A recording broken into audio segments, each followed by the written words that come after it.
لا يتكلم أحد بموت رسول الله إلا ضربته. جئتك أؤمن بالله وبرسوله وبما شئت به. وقد أعذرت إليكم وأعذرتموني.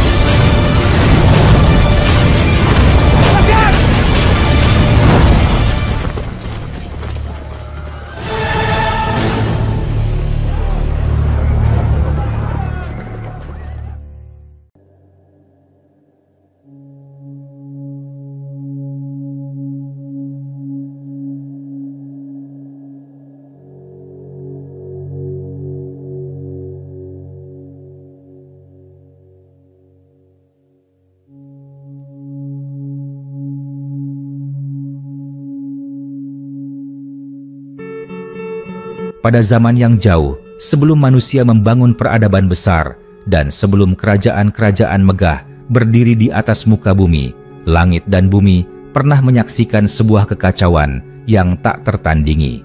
Di belahan bumi yang tersembunyi, di tempat yang jarang diinjak manusia, lahirlah dua kaum yang kelak akan mengguncang dunia, Yajuj dan Majuj. Menurut riwayat kuno dan kisah para nabi, Yajuj dan Majuj adalah dua bangsa yang berasal dari keturunan manusia, namun mereka bukan manusia seperti kita. Mereka adalah kaum buas yang hidup tanpa aturan, tanpa belas kasih, dan tanpa keinginan akan perdamaian. Tubuh mereka kuat, jumlah mereka sangat banyak, dan mereka berkembang biak dengan kecepatan yang tidak bisa dijelaskan oleh akal sehat. Mereka tidak mengenal peradaban. Mereka tidak mengenal kedamaian. Yang mereka tahu hanya satu hal: menghancurkan, menjarah, dan menguasai. Kisah ini bermula dari masa Nabi Nuh, ketika banjir besar telah menyapu dunia dan menyisakan keturunan yang akan membentuk kembali umat manusia. Namun, di antara keturunan Yafits, salah satu anak Nabi Nuh, lahirlah generasi yang kelak akan tumbuh menjadi bangsa yang mengerikan. Kaum ini, Yajuj dan Majuj, tersebar di wilayah Asia Utara dan Timur yang luas, hidup dalam kelompok-kelompok barbar yang tidak bisa dikendalikan. Mereka menyerang tanpa peringatan, membakar desa-desa, melahap hasil bumi, dan menyisakan kehancuran di belakang mereka. Saking ganasnya, tidak ada satu kerajaan pun yang mampu melawan atau bertahan lama dari serangan mereka. Dunia timur dan barat mulai gelisah. Ketakutan menyebar seperti api yang menjalar di padang ilalang. Hingga pada suatu masa, datanglah seorang raja agung yang tidak hanya memiliki kekuatan luar biasa, tetapi juga kebijaksanaan yang jarang dimiliki manusia. Zulkarnain. Ia adalah pemimpin yang telah mengelilingi dunia, menaklukkan negeri demi negeri, dan menegakkan keadilan dimanapun ia menginjakkan kaki. Ketika ia tiba di suatu daerah antara dua gunung yang tinggi, ia menemukan kaum yang tinggal di lembah dan hidup dalam ketakutan. Mereka memohon perlindungan kepada Zulkarnain, karena di balik gunung itulah Yajuj dan Majuj muncul untuk menebar teror dan kehancuran. Zulkarnain mendengar keluhan itu. Dengan kekuatan dan kebijaksanaannya, ia memutuskan untuk membangun penghalang raksasa. Ia tidak menggunakan emas atau perak, melainkan besi dan tembaga yang dilebur dan dipadatkan di antara celah dua gunung itu. Dinding itu tidak bisa dipanjat, tidak bisa ditembus, dan menjadi benteng terakhir yang mengurung Yajuj dan Majuj dari dunia luar. Untuk waktu yang sangat lama, dunia kembali tenang. Generasi demi generasi berlalu. Peradaban tumbuh. Kota-kota besar berdiri. Umat manusia mulai lupa akan kisah kengerian kaum buas itu. Mereka menganggapnya legenda, dongeng pengantar tidur. Tetapi mereka salah. Di balik dinding itu, Yajuj dan Majuj tidak pernah berhenti mencoba keluar. Setiap hari mereka menggali. Setiap malam mereka melanjutkan usaha mereka. Dan kelak, di akhir zaman, ketika dinding itu melemah dan retak, mereka akan berhasil menerobos keluar. Mereka akan menyebar seperti air bah, melintasi daratan dan menghancurkan segala sesuatu yang ada di jalan mereka. Tidak ada yang bisa melawan mereka, tidak ada yang bisa berdiri menghadang. Kekacauan akan merajalela. Dunia akan terbalik. Itulah masa lalu dan asal-usul Yajuj dan Majuj, dua kaum yang lahir dari rahim bumi, namun membawa kutukan yang akan mengguncang dunia di penghujung waktu. Mereka adalah pengingat bahwa kedamaian hanyalah jeda dalam sejarah panjang peperangan antara kebaikan dan keburukan. Namun, kisah ini belum selesai. Ketika dinding besi itu berdiri kokoh, Yajuj dan Majuj tidak menyerah. Mereka menggali siang dan malam. Kuku-kuku mereka penuh tanah, tangan mereka berdarah, namun semangat mereka tidak pernah padam. Mereka tidak mengenal lelah karena hasrat mereka hanya satu: kebebasan untuk melampiaskan naluri purba yang telah lama terkurung. Setiap kali mereka hampir menembus dinding itu, sesuatu yang misterius terjadi. Mereka tertidur, dan saat terbangun, mereka mendapati celah yang mereka gali telah tertutup kembali. Begitulah terus berulang selama berabad-abad, seolah-olah waktu menahan mereka, seolah takdir menunda kehancuran yang tak terelakkan. Tapi mereka tidak berhenti. Mereka terus mencoba. Mereka terus menggerogoti dinding itu, sedikit demi sedikit, hari demi hari, generasi demi generasi. Jumlah mereka membengkak menjadi lautan manusia buas. Mereka tidak berbicara dalam bahasa yang dikenal manusia lain. Suara mereka bagai raungan binatang yang menakutkan. Mata mereka liar, pikiran mereka tidak mengenal kasih. Mereka tidak mencari kekayaan atau tanah. Mereka hanya ingin menghancurkan, membakar, menghabisi, lalu pindah ke tempat berikutnya untuk mengulang kegilaan yang sama.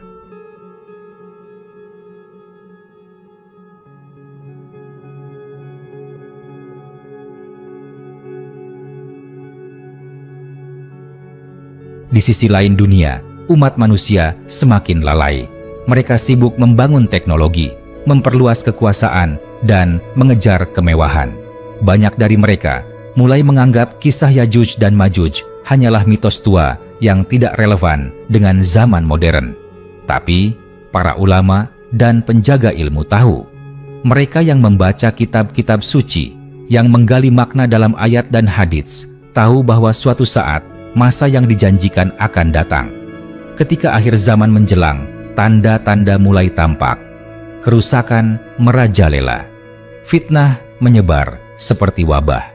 Gempa mengguncang tempat-tempat yang tak pernah terguncang sebelumnya.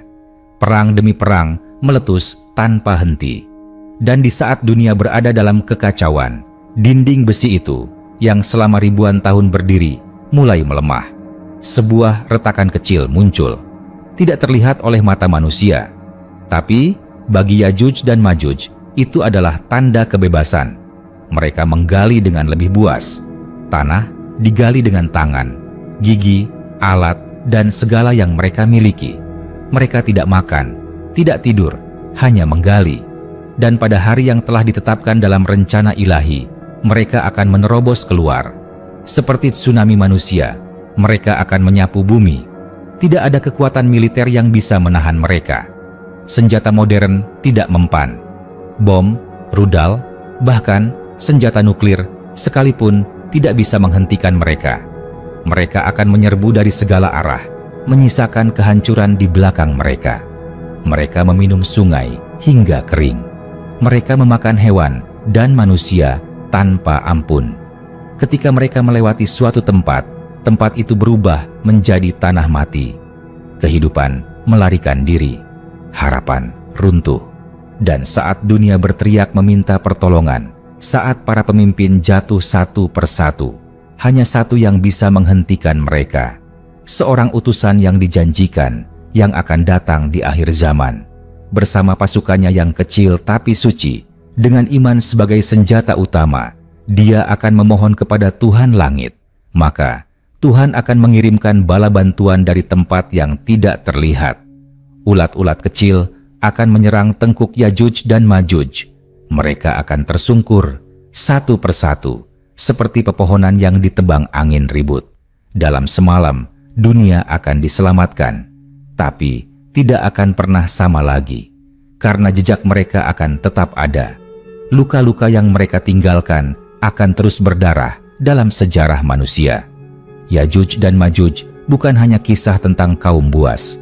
Mereka adalah lambang keburukan yang terus mengintai, menunggu celah dalam keimanan, dalam keadilan, dalam kemanusiaan. Dan pada akhirnya, pertanyaan besar itu tetap bergema. Apakah umat manusia akan siap ketika dinding terakhir itu runtuh? Ketika jasad-jasad Yajuj dan Majuj berserakan, dan bumi kembali diam dalam keheningan yang mengerikan, para manusia yang selamat tidak segera bersorak. Tidak ada perayaan, tidak ada kegembiraan. Yang tersisa hanya keheningan panjang dan tatapan kosong, menyaksikan betapa bumi telah berubah menjadi ladang kehancuran. Gunung-gunung yang dulu kokoh telah terbelah. Sungai-sungai telah mengering. Langit tampak lebih kelam. Seakan alam pun berduka menyaksikan betapa dahsyatnya bencana yang baru saja berlalu. Bau busuk dari mayat-mayat Yajuj dan Majuj memenuhi udara. Jumlah mereka begitu banyak, membusuk di dataran luas hingga hewan-hewan pun enggan mendekat. Bangkai mereka menjadi ancaman baru, menimbulkan penyakit dan kerusakan yang tak kalah dahsyat.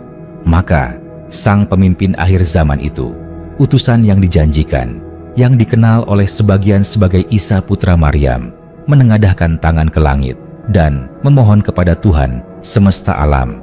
Doanya dijawab.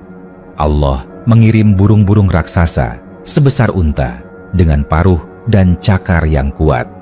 Burung-burung itu terbang melintasi langit yang kelabu, turun satu persatu, dan memindahkan bangkai Yajuj dan Majuj ke tempat yang tidak diketahui manusia. Seolah bumi sedang dibersihkan dari najis besar yang mencemari fitrah alam.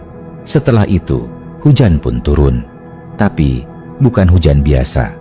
Hujan itu membasuh bumi dengan lembut, menyapu darah, menghanyutkan abu, menghidupkan tanah yang mati. Rumput mulai tumbuh kembali. Udara menjadi segar. Binatang-binatang keluar dari persembunyian. Manusia yang tersisa mulai menanam kembali. Anak-anak kembali tertawa. Tapi ketakutan itu tidak mudah hilang. Luka batin dari teror Yajuj dan Majuj masih menghantui, mengingatkan bahwa peradaban bisa runtuh hanya dalam hitungan hari, bahwa kekuatan dan teknologi tak berarti tanpa perlindungan dari Tuhan. Kisah ini menjadi warisan, diceritakan dari ayah ke anak, dari ibu ke putri, dari guru ke murid, bahwa ada masa kelam dalam sejarah umat manusia yang tak akan pernah dilupakan, bahwa dari balik dinding besi di antara dua gunung pernah muncul pasukan kegelapan yang nyaris menghapus kehidupan dari muka bumi, bahwa harapan hanya bertahan karena masih ada yang beriman, masih ada yang bersujud, masih ada yang mengingat Tuhan dalam gemuruh kehancuran.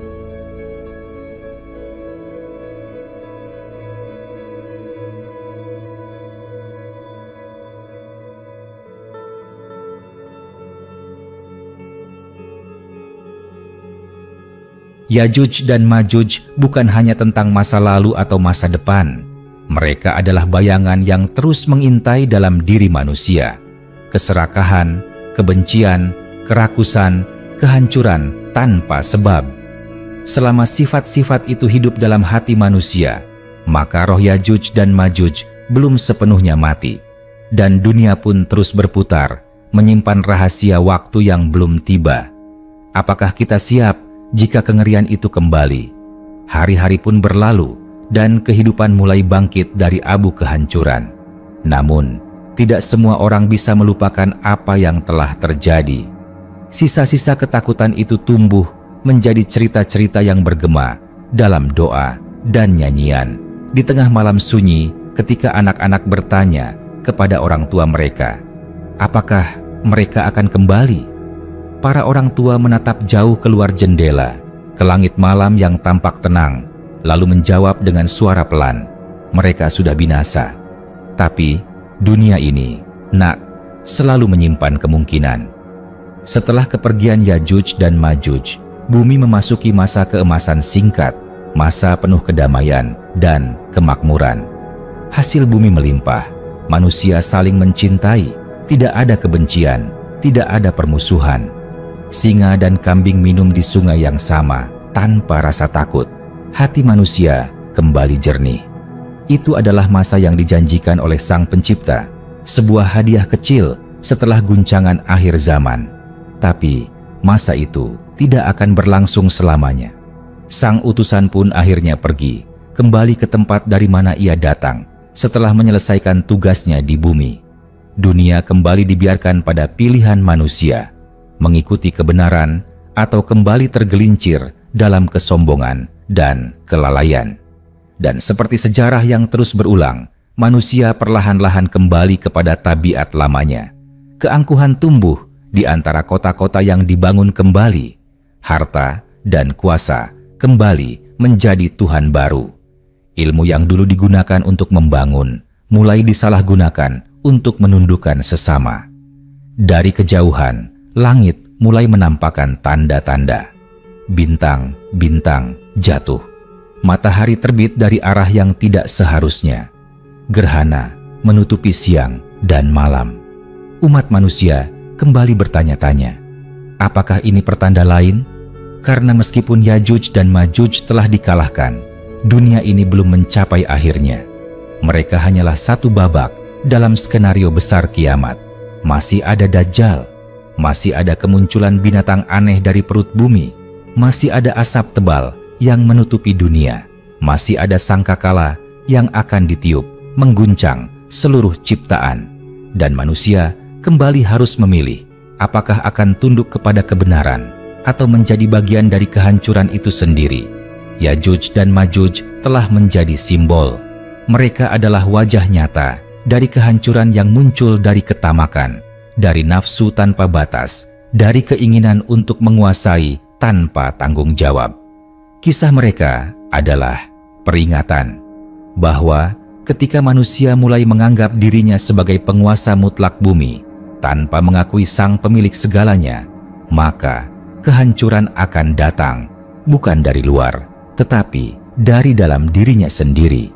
Bumi pun menunggu, waktu terus berjalan, takdir telah ditulis, dan di balik segala ketenangan yang tampak, ada denyut halus yang mengingatkan sejarah belum selesai.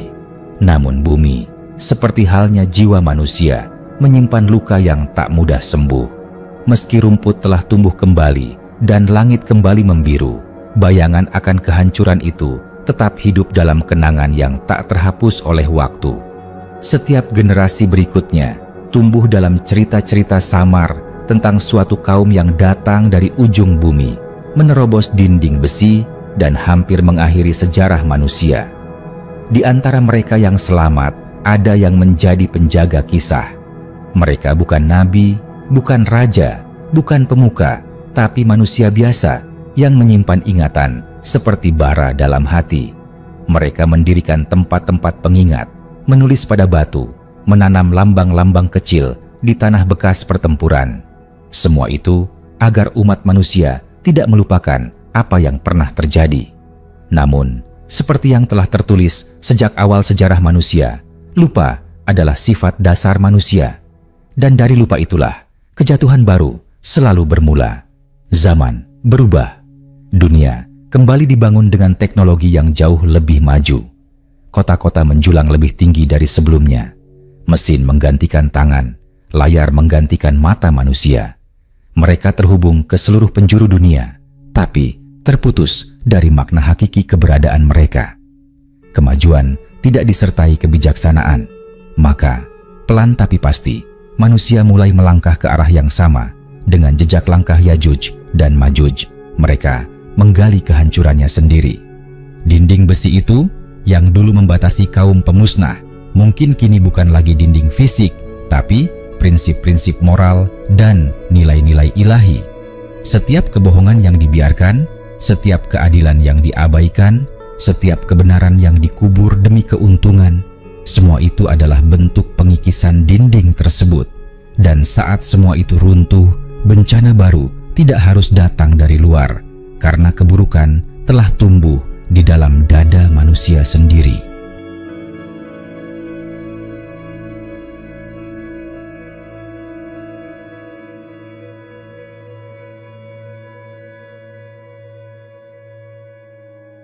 Dunia kini hidup dalam bayang-bayang nubuatan, matahari yang redup, gemuruh langit yang semakin aneh, gunung yang bergoyang, laut yang mendidih, alam bersuara dalam isyarat bahwa waktu terus mendekat. Dan pada hari itu, ketika sangkakala pertama ditiup, ketika seluruh kehidupan berhenti seketika, manusia akan menyadari betapa kecilnya mereka di hadapan Sang Pengatur segala. Tapi bagi mereka yang menyadari, yang belajar dari kisah Yajuj dan Majuj, masih ada cahaya.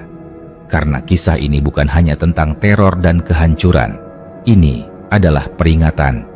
Peringatan agar manusia tidak buta oleh dunia, agar tidak buta oleh kekuasaan, agar tidak menutup hati dari kebenaran yang telah disampaikan melalui para nabi. Karena meski dinding besi itu pernah membatasi keburukan, hanya iman dan kesadaranlah yang bisa mencegah manusia menggali lubang kehancurannya sendiri. Dan langit pun bersumpah dalam firman yang abadi bahwa setiap janji pasti ditepati dan setiap kisah yang tertulis suatu saat akan terjadi. Namun, kisah ini belum berakhir karena sejarah bukan garis lurus yang berhenti pada satu titik, melainkan lingkaran yang terus berulang dengan pelaku berbeda, tapi dengan dosa dan pelajaran yang serupa. Setelah masa damai itu sirna, setelah nabi terakhir kembali kepada Tuhannya, dan setelah para penjaga kisah mulai dilupakan, generasi baru tumbuh dalam dunia yang gemerlap namun rapuh. Mereka membangun menara lebih tinggi dari gunung, menerobos langit dengan pesawat dan roket, dan menggenggam seluruh pengetahuan dunia di dalam genggaman tangan.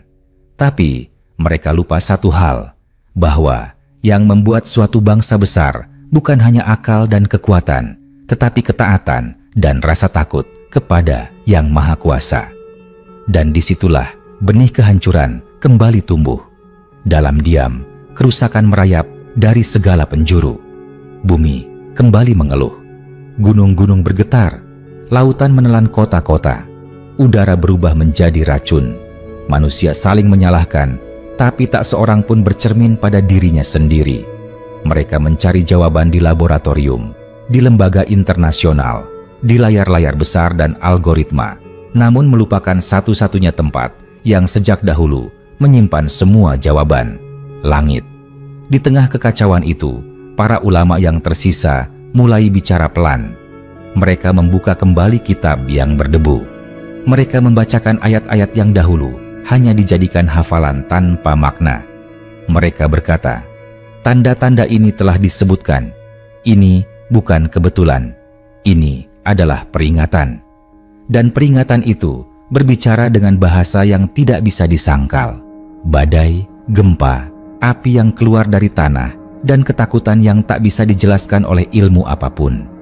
Dunia kembali berada di ujung jurang yang dulu pernah didatangi oleh Yajuj dan Majuj.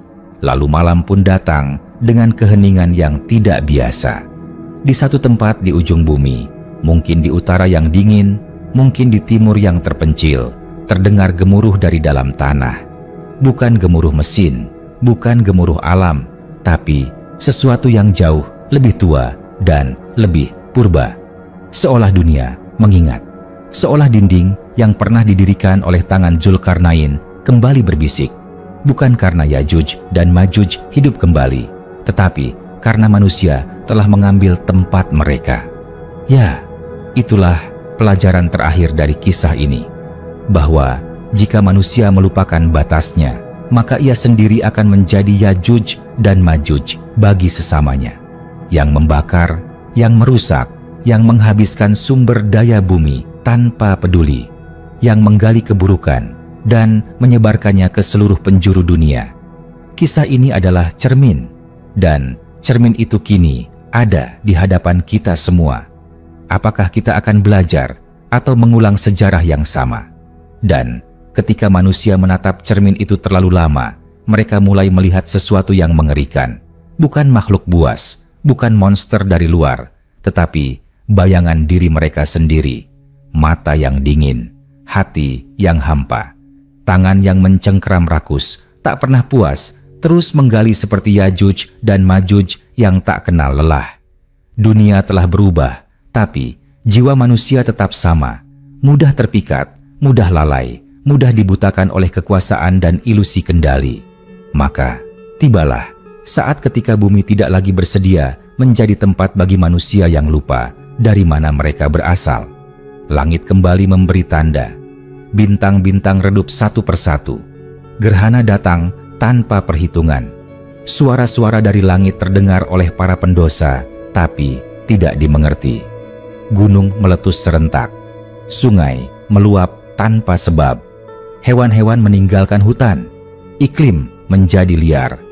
Dunia menolak ditinggali oleh peradaban yang telah berubah menjadi mesin perusak. Dan di tengah itu semua, bangkitlah satu generasi kecil yang tidak besar jumlahnya, tidak memegang kuasa, tapi memiliki sesuatu yang lebih kuat dari senjata, keyakinan. Mereka adalah orang-orang yang mewarisi kebenaran, yang menyimpan ilmu dalam hati, bukan hanya di buku, yang tidak membanggakan kehebatan, tapi merendah di hadapan Pencipta.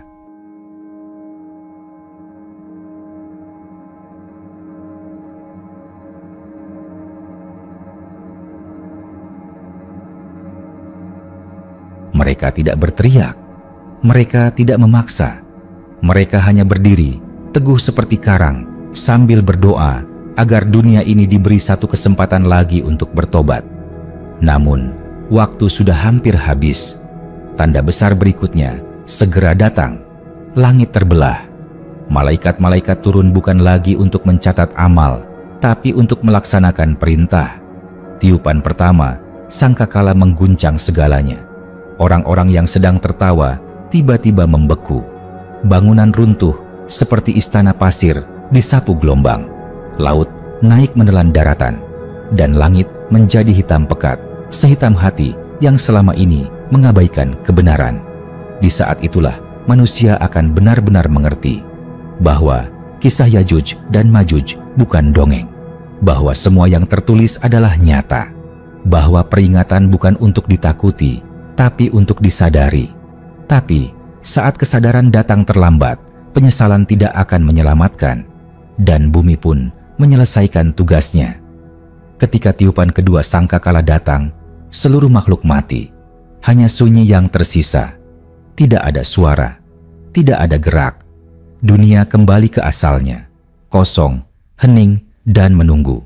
Menunggu kebangkitan, menunggu pengadilan, menunggu keputusan akhir atas semua kisah, termasuk kisah manusia dan kejatuhannya yang pernah diperingatkan oleh kedatangan dua kaum buas dari balik dinding besi. Inilah akhir dari kisah yang sesungguhnya belum pernah benar-benar berakhir, karena yang hidup akan terus membaca, dan yang sadar akan terus berjaga. Lalu datanglah masa yang dijanjikan itu, hari ketika seluruh makhluk dibangkitkan dari tidur panjang mereka. Hari yang tak seorang pun bisa menundanya, tak satu makhluk pun mampu menghindar darinya. Tanah yang selama ini diam, mengembalikan apa yang dikandungnya. Lautan memuntahkan isi perutnya. Langit terbelah, bintang-bintang berserakan, dan waktu berhenti berjalan sebagaimana ia dikenal. Manusia bangkit dalam keadaan terhenyak. Mereka berdiri dalam barisan panjang, telanjang, tanpa alas kaki, tanpa pembela, kecuali amal perbuatannya sendiri. Mata mereka terpaku ke satu arah, ke arah suara yang memanggil setiap nama satu persatu. Tak ada yang tertinggal, tak ada yang terlewat. Di hadapan takhta pengadilan yang tak bisa dibeli atau digertak, manusia menunduk. Lidah terkunci, tangan dan kaki menjadi saksi. Hari ketika catatan dibuka, ketika segala yang tersembunyi dipaparkan, ketika bahkan bisikan hati menjadi bukti yang tak terbantahkan.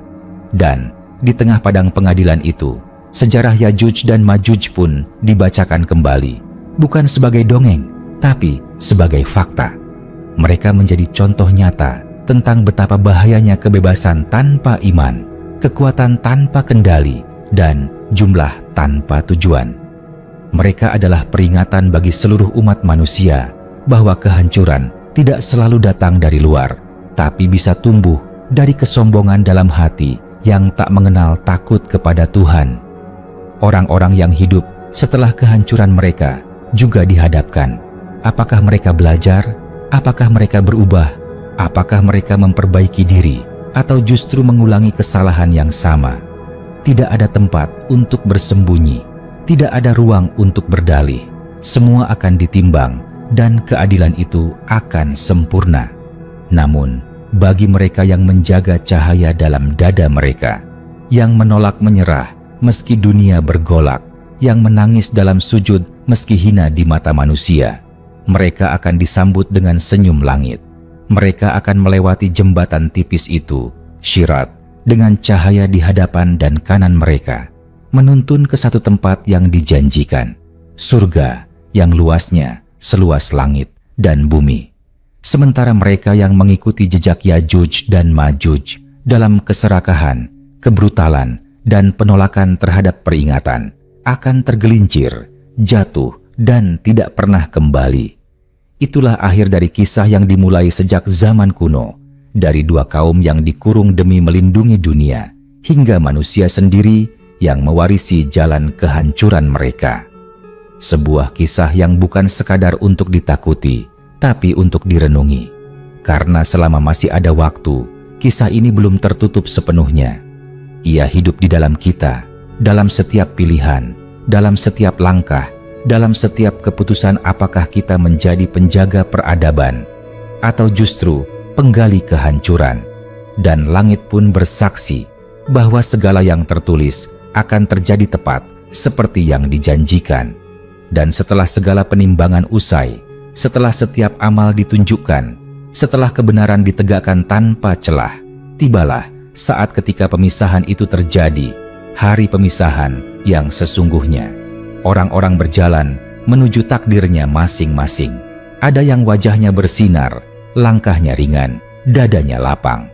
Mereka berjalan melewati Syirat dengan cahaya yang terang, menuju taman-taman keabadian, tempat di mana tak ada lagi penderitaan, tak ada lagi rasa takut, dan tak ada lagi bayang-bayang kegelapan masa lalu.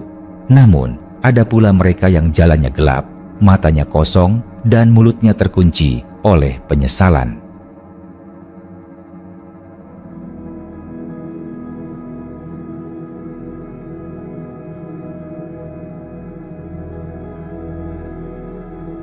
Mereka yang selama hidupnya menutup telinga dari peringatan, yang menjadikan dunia sebagai Tuhan, dan menertawakan kisah-kisah seperti Yajuj dan Majuj. Kini mereka melihat semuanya nyata. Tapi waktu tak bisa diulang. Tidak ada lagi harapan. Mereka mendengar gemuruh dari bawah, dari tempat yang disebut dalam setiap kitab suci sebagai neraka. Api menyala-nyala, bukan hanya membakar tubuh, tapi juga jiwa. Di sana, suara jeritan menggema, bukan hanya karena rasa sakit, tapi karena penyesalan yang tak berujung. Mereka memohon kembali ke dunia, hanya untuk satu sujud, satu amal, satu kata tobat. Tapi pintu sudah tertutup. Dan dalam kesunyian surgawi, orang-orang beriman mengenang kisah yang telah lama berlalu. Mereka ingat bagaimana dunia pernah hampir berakhir karena dua bangsa yang rakus dan kejam. Mereka ingat bagaimana sebagian kecil manusia berdiri tegak mempertahankan iman di tengah kehancuran. Dan mereka bersyukur karena termasuk di antara mereka yang menjaga cahaya itu tetap menyala. Kisah Yajuj dan Majuj akhirnya menjadi pelajaran abadi. Di surga, ia diceritakan bukan dengan rasa takut, tapi dengan rasa syukur dan keteguhan. Sebuah bab dalam sejarah besar umat manusia yang membuktikan bahwa sebesar apapun kegelapan, cahaya yang kecil pun tetap bisa menyelamatkan dunia. Dan kisah itu tidak ditutup dengan kata akhir, karena bagi jiwa-jiwa yang kekal, ini adalah awal dari kehidupan yang sesungguhnya. Sedang bagi mereka yang menolak belajar dari sejarah, mereka hanya menjadi bagian dari catatan panjang kehancuran yang sia-sia. Karena pada akhirnya, bukan Yajuj dan Majuj yang menentukan nasib dunia, tapi manusia itu sendiri.